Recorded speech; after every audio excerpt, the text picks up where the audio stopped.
Aujourd'hui, nous allons décrypter le rapport France Travail et le mettre en perspective avec ce qui existe déjà. Bonjour, je suis Céline Dionigi, directrice d'Istia Compétences et j'accompagne les entreprises et les individus à développer leur plein potentiel.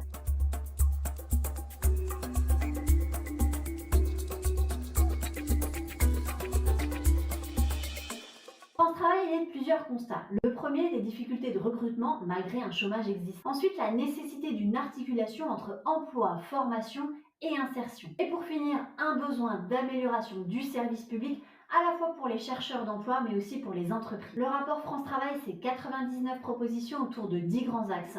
Nous n'allons pas voir les 99 propositions mais nous allons voir les 10 grands axes aujourd'hui du rapport France Travail. Premier point, c'est engager tous les publics vers l'emploi en mettant en place des dispositifs de aller vers ou aller chercher. En effet, aujourd'hui, un certain nombre de publics ne sont plus du tout dans les mailles de l'accompagnement. L'objectif étant donc de mettre en place des structures qui iraient chercher les publics ou qui iraient vers ces publics-là, qui sont des publics qui parfois font partie d'associations sportives ou encore d'associations de quartier. L'objectif est d'offrir une lisibilité d'accompagnement pour tous les publics et surtout de créer des diagnostics courts qui permettent justement une orientation adaptée. Deuxième point, créer des parcours qui soient des parcours sans couture. Alors on en parle depuis des années dans l'insertion et dans l'accompagnement.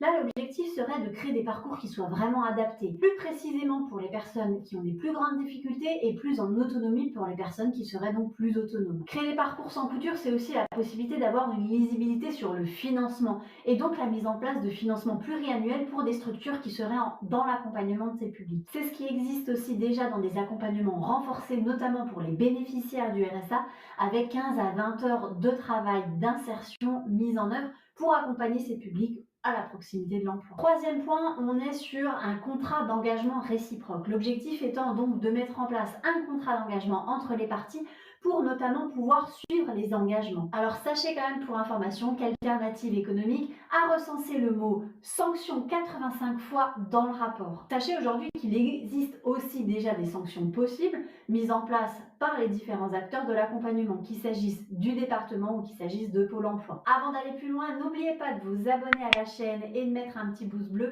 pour voir toutes les nouvelles vidéos. Point suivant, accompagner les entreprises dans leur recherche d'emploi. Parce qu'aujourd'hui, on le voit, il y a une grosse problématique de recrutement pour les entreprises.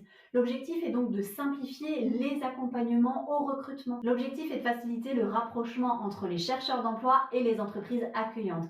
Et on le voit notamment grâce à la plateforme Immersion Facilité qui permet de recenser les entreprises aujourd'hui qui accueillent les publics. Ensuite, c'est augmenter aussi la capacité de formation et surtout en ayant un pilotage de la formation professionnelle avec un pilotage répondant précisément aux besoins des entreprises. Ne plus faire de la formation pour faire de la formation, mais faire de la formation pour répondre aux besoins du territoire. C'est donc créer des diagnostics en amont de la formation pour pouvoir identifier le bon accès à la formation au bon public. Alors aujourd'hui, les bilans de positionnement, ils sont aussi obligatoires puisque dans le cadre de Calliope, pour les organismes de formation qui sont Calliope, donc qui utilisent des fonds d'État, il doit y avoir un bilan de positionnement en amont de la formation. Donc vous voyez, il y a déjà des choses qui existent. On continue avec les services informatiques. Effectivement, aujourd'hui, chaque partenaire de l'emploi, de l'insertion ou de la formation a son propre système informatique. L'objectif serait d'avoir un système informatique qui permettent un certain nombre de remontées d'informations pour justement permettre les échanges entre les différents acteurs. Aujourd'hui, il existe déjà des services informatiques communs.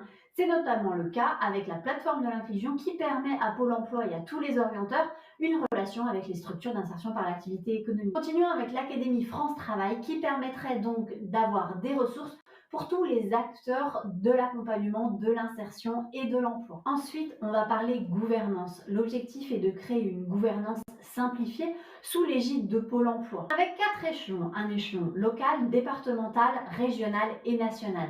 Alors sachez encore une fois qu'il existe déjà des choses en local ou en régional. Il s'agit du service public régional de l'emploi ou de l'orientation, SPRE, SPRO, qui sont aujourd'hui sur les territoires et qui permettent justement le maillage entre insertion, emploi et formation. Et sur certains territoires, nous avons même les SPIE qui sont donc là pour l'inclusion des publics dans l'emploi. Dernier point réel, il s'agit de la co-construction d'indicateurs permettant justement le suivi de tous ces nouveaux process qui seront mis en œuvre. Et pour finir, un dernier point qui n'est pas vraiment un point pour moi, mais c'est bien l'objectif d'avoir une adhésion complète et donc de prendre le temps à la mise en œuvre. L'objectif de France Travail, c'est une mise en œuvre finalisée d'ici 2027. Comme vous l'avez vu, c'est un projet d'envergure. La naissance de France Travail pour remplacer Pôle emploi, la naissance de Travail Jeune pour remplacer les missions locales, la naissance de Travail Handicap pour remplacer Cap Emploi. Donc c'est un projet d'envergure.